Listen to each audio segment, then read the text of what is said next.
Hello friends, आप सभी को हमारे यूट्यूब चैनल में स्वागत है। तो आज की इस वीडियो में हम टाना भगत आंदोलन के बारे में पढ़ने वाले हैं। तो ये वीडियो आपके लिए काफ़ी इम्पोर्टेंट है कि टाना भगत आंदोलन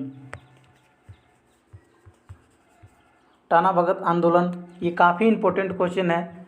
तो इस वीडियो को लाइक कर दीजिए और चैनल पर न्यू है तो सब्सक्राइब जरूर करें ताकि न्यू वीडियो का नोटिफिकेशन आपको हमेशा इसी तरह मिलते रहे। चलिए वीडियो को शुरू करते हैं।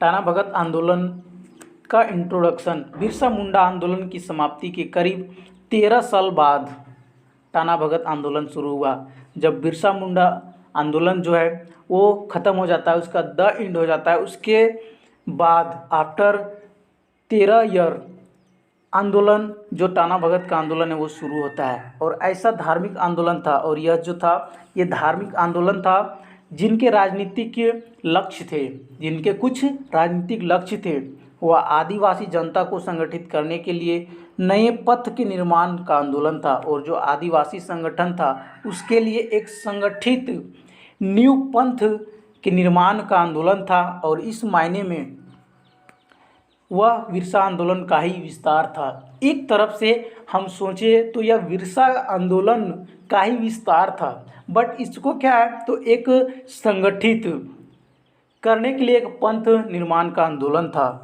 और यूँ कहे तो इसमें मुक्ति संघर्ष के क्रम में बिरसा ने जनजातीय पंथ की स्थापना के लिए सामुदायिक के आदर्श और मानदंड को निर्धारित किए थे।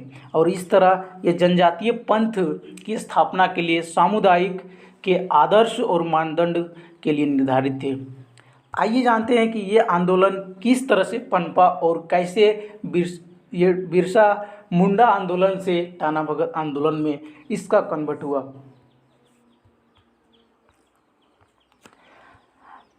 टाना भगत जो आंदोलन है उसके आदर्शों को, मानदंडों को ऐसा नियुक्त किया गया और मानदंडों के आधार पर जनजातीय पंथ को सुनिश्चित आकार प्रदान किया गया।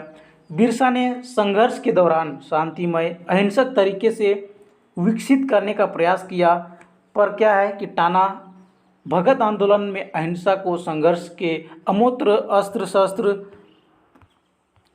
के रूप में स्वीकार किया गया। बिरसा आंदोलन के तहत झारखंड में ब्रिटिश हुकूमत के खिलाफ संघर्ष का ऐसा स्वरूप विकसित हुआ जिसको क्षेत्रीय की सीमा बांध नहीं सकता था। और इस तरह जो बिरसा मुंडा का जो आंदोलन था, बिरसा आंदोलन जो था वह ब्रिटिश हुकूमत यानी अंग्रेज़ों के द्वारा जो चलाया जा रहा था आंदोलन, अंग्रेज़ों के द्वारा जो शोषण किया जा रहा था, तो उसके खिलाफ संघर्ष का एक ऐसा स्वरूप विकसित हुआ जिसकी क्षेत्रीय की सीमा बांध नहीं सकता था।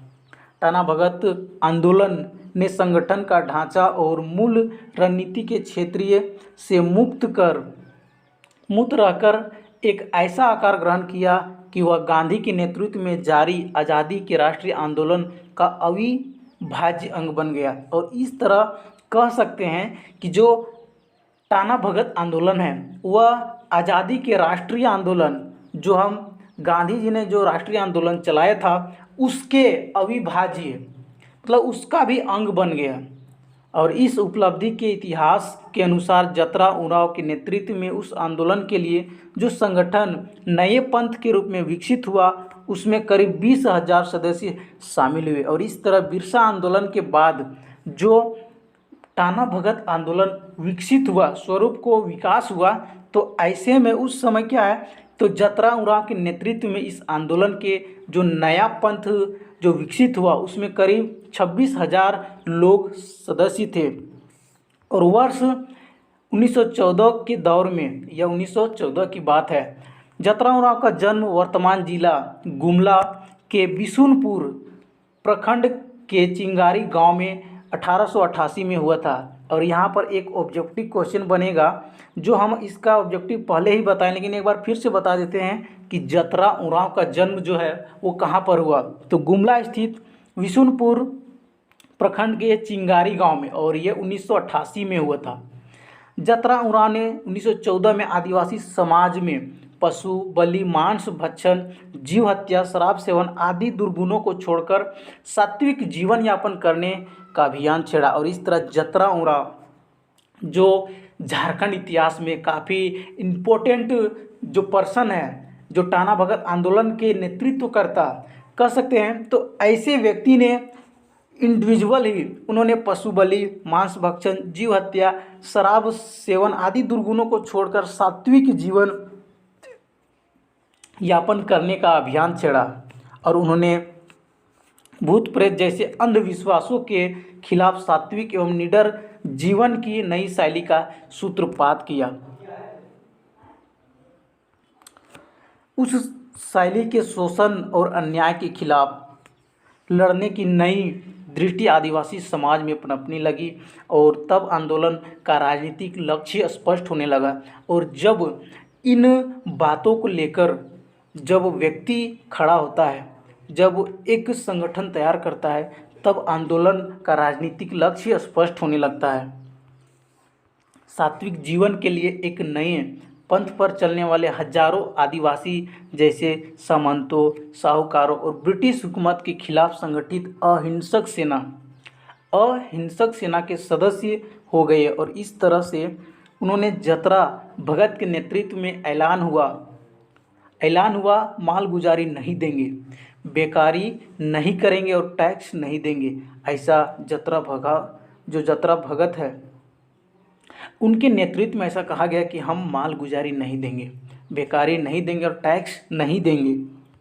उसके साथ ही जतरा भगत का विद्रोह टाना भगत आंदोलन के रूप में सुर्खियों में आ गया। और जब इस तरह इन्होंने अपना नारा दिया, कहा कि हम टैक्स नहीं देंगे, मालगुजारी नहीं देंगे, तब इस तरह से उसका जो विद्रोह है वो टाना भगत आंदोलन के रूप में सुर्खियाँ में आने लगी। मतलब हर जगह हाईलाइट होने लगा कि यह टाना भगत आंदोलन है। आंदोलन के मूल चरित्र और नीति को समझने में असमर्थ अंग्रेज सरकार ने घबराकर जतरा उरांव को 1914 में गिरफ्तार कर लिया। और इस तरह आंदोलन के मूल चरित्र यानी उस आंदोलन के जो नेतृत्व करता थे, उस नीति को समझने में असमर्थ यानी जो अंग्रेज है वो समझ नहीं पाए और उसको गिरफ्तार कर लिया 1914 में। और उनके 1.5 साल की सज़ा दी गई। जेल से छूटने के बाद जतरा उरांव को अचानक देहांत हो गया। जेल से छूटने के बाद जो जतरा उरांव उसका देहांत हो गया। और लेकिन टाना भगत आंदोलन अपनी अहिंसक नीति के कारण निरंतर विकसित होते हुए महात्मा गांधी के स्वदेशी आंदोलन से जुड़ गया। और इस तरह जो टाना भगत आंदोलन है वह अहिंसक था, हिंसा करने वाली नहीं थी और इसीलिए वह महात्मा गांधी के आंदोलन, स्वदेशी आंदोलन से जुड़ गया। यह तो कांग्रेस के इतिहास में भी दर्ज है।